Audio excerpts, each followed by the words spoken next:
വെക്കുന്നുണ്ടോ? ഒരാവശ്യം ഇപ്പോൾ മുന്നോട്ട് വെക്കുന്നില്ല. ഗവൺമെൻറ് ചുമതല ഏറ്റെടുക്കുന്നതേ ഉള്ളൂ. ചുമതല ഏറ്റെടുത്തതിന് ശേഷം മണ്ഡലത്തിൻ്റെ വികസനവുമായി ബന്ധപ്പെട്ടുകൊണ്ടുള്ള ഒട്ടേറെ കാര്യങ്ങൾ ശ്രദ്ധയിൽപ്പെടുത്താനുണ്ട്. അത് പരിഹരിക്കുന്നതിന് വേണ്ടിയുള്ള പരിശ്രമങ്ങൾ നടത്തുന്നു. സ്വതന്ത്ര MLA-മാർ 3 പേരുണ്ട് ഇപ്പോൾ നിലവിൽ. CPM-ൽ നിന്ന് വന്ന് ഇവിടെ മത്സരിച്ച് ജയിച്ചവർ. അപ്പോൾ നിങ്ങൾക്ക് എന്തെങ്കിലും ആവശ്യമുണ്ടോ? ഏതെങ്കിലും തരത്തിലുള്ള കാര്യങ്ങൾ ഈ ഭരണപരമായ കാര്യങ്ങളിൽ ആവശ്യം ഉന്നയിക്കുന്നുണ്ടോ?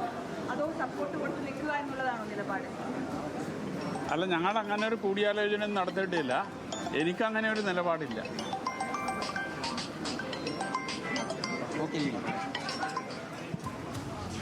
പ്രത്യേകിച്ച് ആവശ്യങ്ങളൊന്നും മുന്നോട്ട് വയ്ക്കാൻ ഈ ഘട്ടത്തിൽ ഉദ്ദേശിക്കുന്നില്ല. സർക്കാർ ചുമതല ഏറ്റെടുത്ത ശേഷം മണ്ഡലത്തിൻ്റെതായ വികസന പ്രവർത്തനങ്ങൾക്ക് ആവശ്യമായ ചില കാര്യങ്ങൾ ശ്രദ്ധയിൽപ്പെടുത്താനുണ്ട്.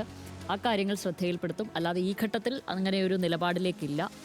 സർക്കാരിന് എല്ലാവിധ പിന്തുണയും എന്ന നിലയ്ക്കാണ് അദ്ദേഹത്തെ കന്റോൺമെൻറ് ഹൗസിലെത്തിയ പയ്യന്നൂർ MLA വി കുഞ്ഞികൃഷ്ണൻ അങ്ങനെയാണ് പറഞ്ഞത്. ബിനിൽ, ഞാൻ നേരത്തെ ചോദിച്ചത് VD സതീശൻ നിയുക്ത മുഖ്യമന്ത്രി, അദ്ദേഹം അവിടെ നിന്ന് മറ്റൊരിടത്തേക്ക് പോകുന്നതായിട്ടാണല്ലോ കാണുന്നത്. ചർച്ചകൾക്കിടവേളയാണോ, അല്ലെങ്കിൽ ചർച്ചകൾ അവിടെ മറ്റു നേതാക്കളുടെ സാന്നിധ്യത്തിൽ തുടരുകയാണോ?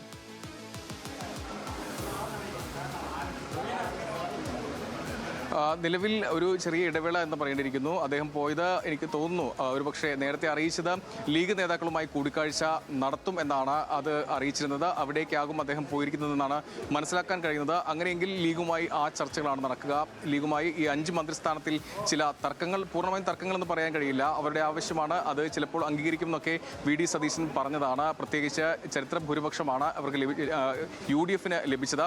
22 സീറ്റിലേക്ക് ജയിച്ചാണ് മുസ്ലിം ലീഗ് എത്തിയത്. സ്വാഭാവികമായും അവർക്ക് ആ അവകാശവാദം ഉന്നയിക്കാം. പക്ഷേ അവിടെ ഒരു പ്രശ്നമുള്ളത്, കേരള കോൺഗ്രസ് ജോസഫ് വിഭാഗം 2 സീറ്റ് ആവശ്യപ്പെടുന്നു. അങ്ങനെയെങ്കിൽ അവർക്കും ആ സീറ്റ് മന്ത്രിസ്ഥാനം നൽകേണ്ടി വരും.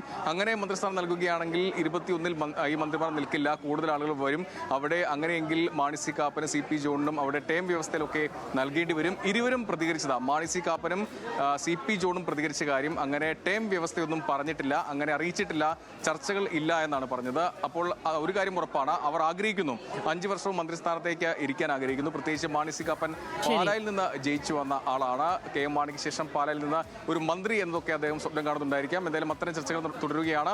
എനിക്ക് തോന്നുന്നു ഇപ്പോൾ അവിടേക്ക് VD സതീശൻ പോകുന്നത് ലീഗുമായി ബന്ധപ്പെട്ട ചർച്ചകൾക്കാണ്. അങ്ങനെ നമ്മളെ അറിയിച്ചിരുന്നു, ആ ലീഗ് നേതാക്കൾ കാണുമെന്ന് അറിയിച്ചിരുന്നു. അങ്ങനെയെങ്കിൽ VD സതീശൻ ഈ 5-ാം മന്ത്രിസ്ഥാനത്തിൽ ലീഗുമായി ചർച്ച നടത്തുന്നു എന്നാണ് അറിയാൻ കഴിയുന്നത്.